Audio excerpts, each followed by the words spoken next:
All right, let's talk about refinancing now or waiting until rates drop. And this is based on a real life client. And they came to us saying, "Hey, Mike, I'm just tired of paying these high credit card rents or high credit card rates. Car loans are eating me alive. How can I get ahead? I'm fine making the payment I'm making. I just know there's a smarter, better way to get ahead." So we said, let's sit down and run your numbers. And the first thing we did is we did what's called a blended rate calculator. A blended rate calculator shows you what you're effectively paying on a month-to-month basis in interest. And there's a link to another video down below, but just look at that separately.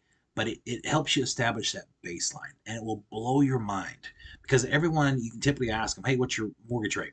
They'll know 2, 3, 4%, but they don't know exactly what they're paying on the cars. They don't know exactly what they're paying on the credit cards or anything like that, or how all that stuff averages together and what their net effective monthly interest rate is. The blended rate calculator tells you that. It shows you where you're really at. And when people see that, they're shocked because where they sit there and think, "Hey, I got a 3% mortgage rate. I'm doing great." Well, then they see that they're actually paying 7, 8, 9, 10% on average with all their other stuff in interest rate per month. It blows their mind and it changes this entire conversation. You no longer look at your 3% mortgage rate the exact same way. So let's jump into it. I'm going to show you.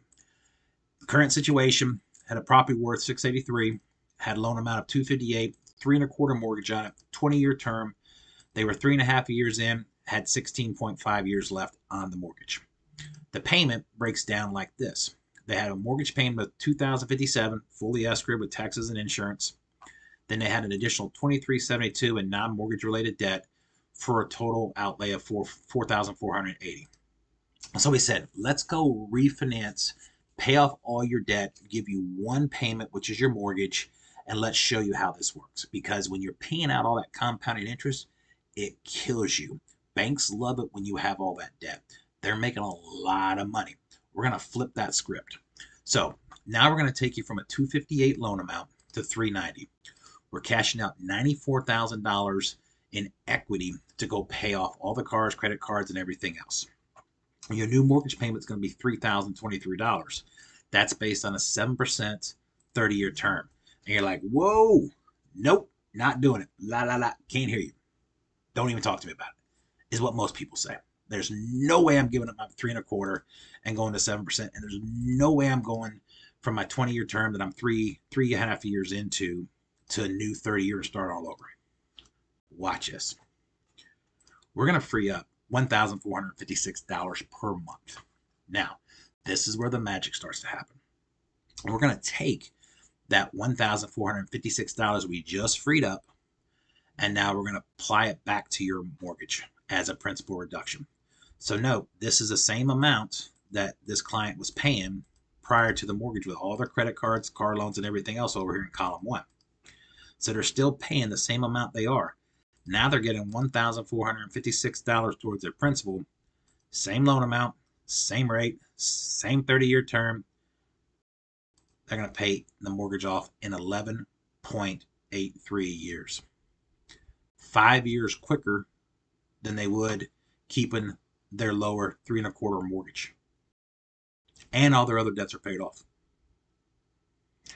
Go Google any amortization schedule you want to Google.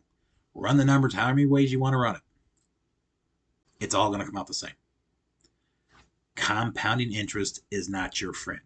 If you've got high credit cards, tons of debt on credit cards, you got big car payments with car loan rates that are higher than 3%, you need to look at this. Seriously, you need to look at this.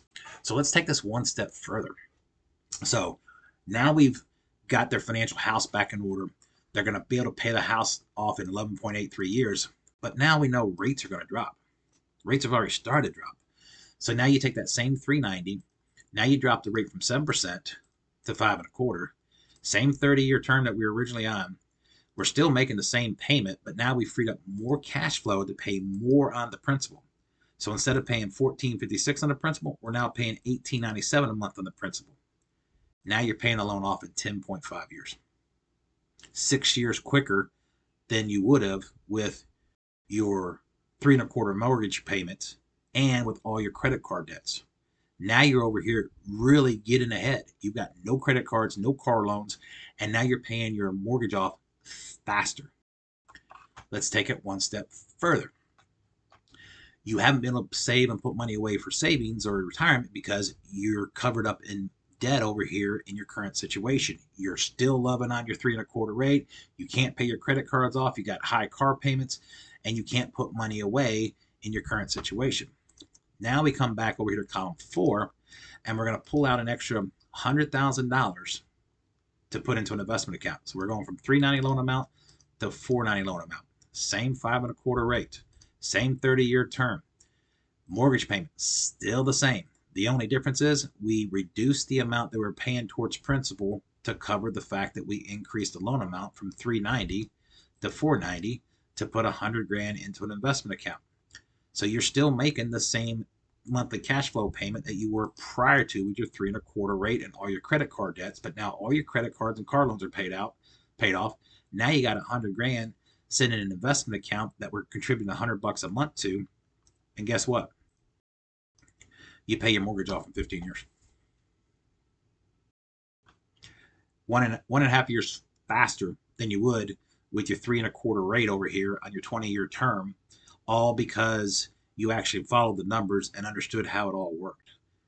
Where most people will shut down and say, nope, I'm not going to a 7%. Nope, I'm not going to a 5 and a quarter percent. Nope, I'm not going back to a 30-year term. This is the proof. Then you come down here even further. If you would have kept doing what you're doing on your 3 and a quarter rate in 25 years, you would probably have finally all your credit card debt paid off. If you don't believe me, go look at your credit card statements. There's a little page, a section on probably the second or third page that shows you how long it's going to take to pay it off.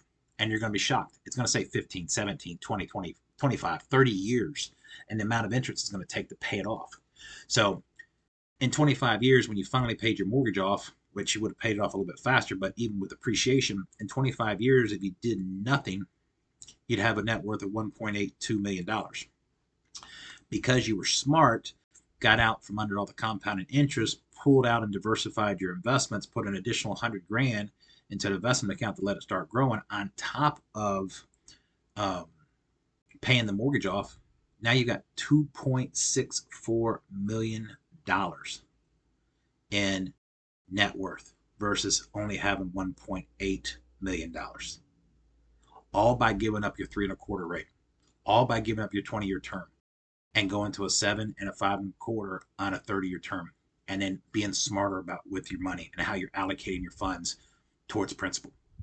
With a simple interest loan like a mortgage, you can get ahead of the interest. You can't assess interest on a balance that's not there. So as you pay that principal balance down, there's less interest that can be charged to you. Whereas compounded interest, it continues to compound against you on a credit card. So that's the basis of this.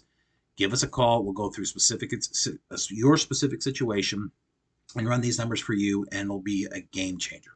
So hope you have a great day. Call us with any questions.